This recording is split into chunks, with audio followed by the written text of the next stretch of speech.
course you may. Thank you very much. Sir, I want to take a picture with you. Sure. A rational course of action to take. It's really, as we would say, something of a no-brainer. If you keep your containers bottled up in ports or airports, if that slows trade down, it makes you poorer. All the evidence suggests this. Countries that move containers quickly, that are trading efficiently, tend to do better than those that do not. If you look around this part of the world, Singapore is a very good example. Hong Kong, these ports, if you look at the city of Shanghai, these are the world's 3 largest ports, and I think it's fair to say that those 3 places are all doing rather well.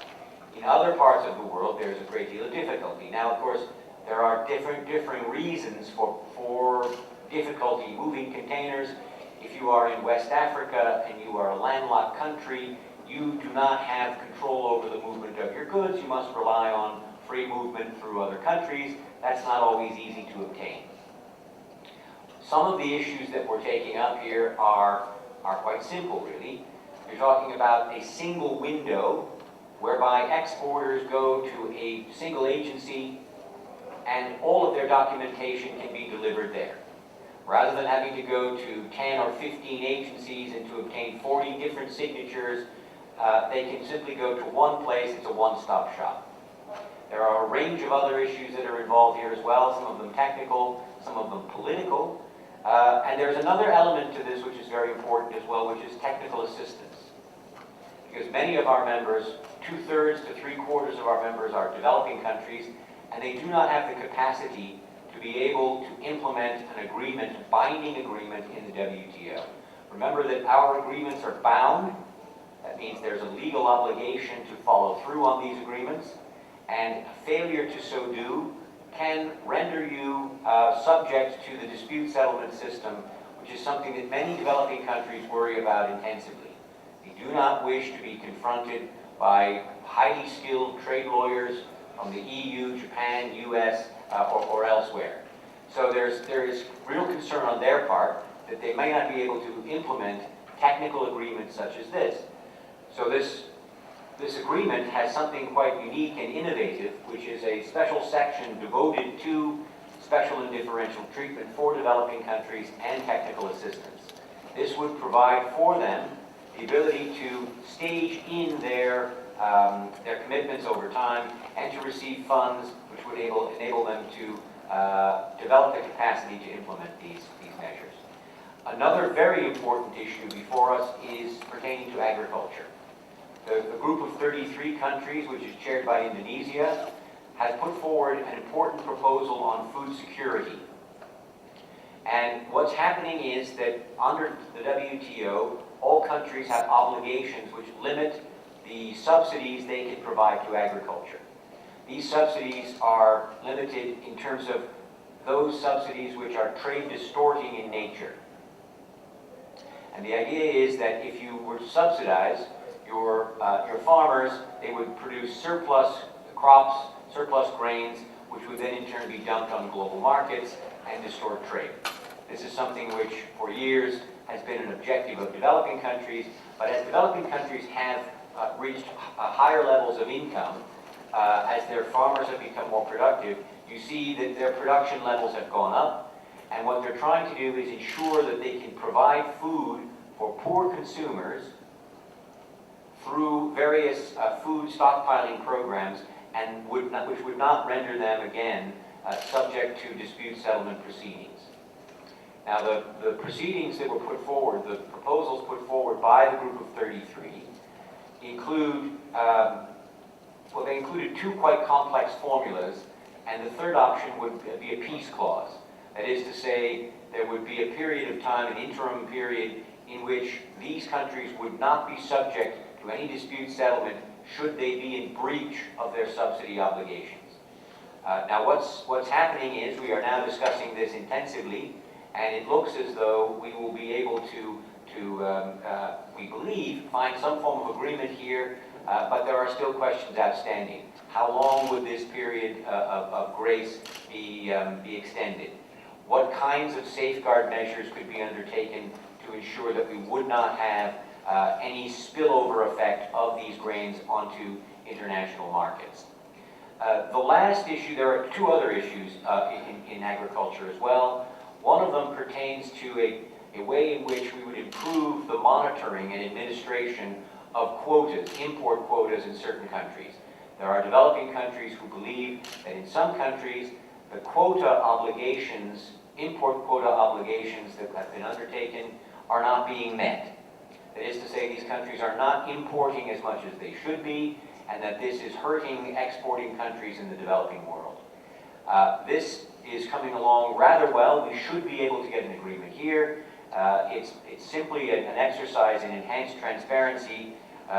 It's always difficult to get a consensus among 159 countries. This is an area where we think agreement is possible. And then we have two issues one more issue in agriculture. The group of 20 agricultural exporting countries, not the global G20, these developing countries would like to see the rich countries reduce their export subsidy programs, all of them, including subsidized credits, by 50% by the end of this year. Developing countries, countries which have export subsidy programs, would be asked to reduce their subsidies by 25%. I should say to you that this is not a negotiation that's going well. It seems unlikely that these objectives would be achieved because there's resistance on the part of developed countries to undertake commitments such as this. This is one of the most important objectives that was laid out at the beginning of these negotiations, and there are many developed countries that believe that to pay this price now without getting market access in return is too stiff a price to pay. So on this, it's not clear as yet where our negotiations will end, but it's pretty certain that the overall objective of the G20 will not be achieved. Lastly, there's a couple of development issues. One is the creation of a monitoring mechanism which would ensure that the special and differential treatment provisions for developing countries would be adhered to. And the other is a formulation of rules of origin for least developed countries, which would ensure that their products are not held up at rich country borders as a result of disputed customs about the rules of origin of those products. Let me just say that since the arrival of our new Director General, Roberto Azevedo, at the beginning of September, there has been a steep acceleration in our negotiations. We are seeing real engagement, real negotiations for the very first time since 2008. We are moving in all areas. We are moving in a variety of different negotiating formats. The Director General is here now. He will be making a stopover in India. He'll be back briefly in Geneva, and then he goes to the World Bank and IMF annual meetings in Washington. He will be using the occasions in each of these places to stress the importance of these remaining weeks. He will make very clear that we do not intend for our Bali ministerial meeting to be a negotiating session, that we will really need to have virtually everything set and in place within the next few weeks. Our General Counsel must transmit to the ministerial conference final documentation by November, which means we really only have another couple of weeks. Beginning on the 14th of October, a very intensive period of 3 weeks of negotiation will commence, and at the end of those 3 weeks, we'll see whether we will have a deal or not. So there's a lot at stake. The Director General is going to make this point very clear to the ministers that he meets with today, as he did to G20 leaders in St. Petersburg, and as he will do to finance ministers and central bankers in Washington in the next few days. So I will stop there and take any questions. Yes, please, sir. Every country is permitted to provide subsidies. Thank you very much. To provide subsidies to their farmers. All countries are allowed to do that. The key is whether or not those subsidies are trade distorting. And the best way I think to assess that is, are the subsidies being provided linked to production? If I pay you 1 million rupiah per bushel of wheat that you grow, your incentive to grow more wheat goes up. And the more wheat you produce, if you have a bumper crop, you will produce a large amount of wheat which perhaps the market cannot consume. That surplus wheat then is dumped on global markets, very often at prices below the market in that country, and this has had a very injurious effect on developing country farmers. So the idea is to try and have subsidies which are for developing agriculture, which can be for infrastructure. There's a wide range of what we call green box or allowable subsidies. Now, providing food for poor consumers is certainly allowable under WTO rules. And what they're trying to figure out is a way in which governments can pay farmers to provide food for government stockpiles, which can then be released to poor consumers at very low prices, or even in the case of India, the new Indian law, they now give away 5 kilos of grain. And this is permissible. The key question is the price. If governments are buying at the market price, then there's no question of a subsidy. If it's an administered price, well then what is that price? It becomes quite complicated. In some countries it's very difficult to determine the market price. The market price for rice here in Bali may be different than what it would be in Surabaya or in Jakarta. And there's different reasons for why prices can vary to the extent that they have. So it's a complex idea. No one is opposed to the idea that governments can have programs of this nature.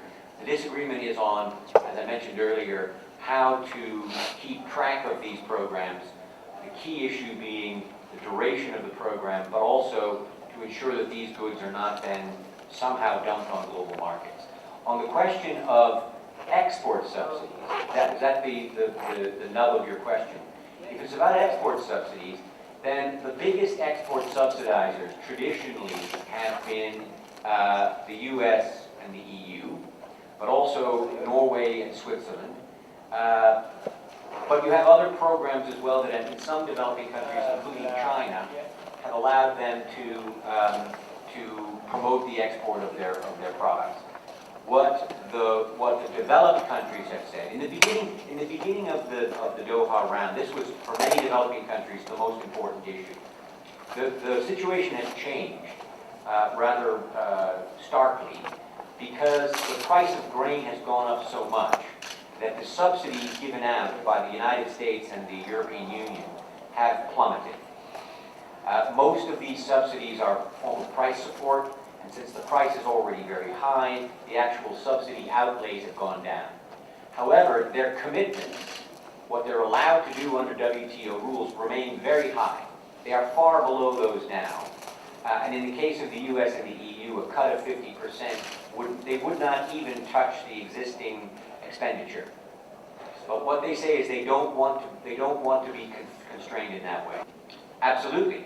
Just as it was very important to get the support we got in St. Petersburg from G20 leaders, just as it will be important to get the commitment from central bankers and finance ministers in Washington in the next few days. What is even more important, though, is that these very encouraging and helpful words of support are translated into concrete action at the negotiating table. We've had some very nice words that have been expressed over the course of the last 10 years, and unfortunately, they have not been translated into the kinds of negotiating progress that we need to have. We've been, for all kinds of reasons, certainly the crisis, while it's encouraging that governments did not embark on heavily protectionist programs and held the line really rather impressively, which is, I think, a tribute to the rules that have been in place in the multilateral trading system since the end of the Second World War. While that's very important, the appetite for further trade opening has been diminished considerably by the economic crisis.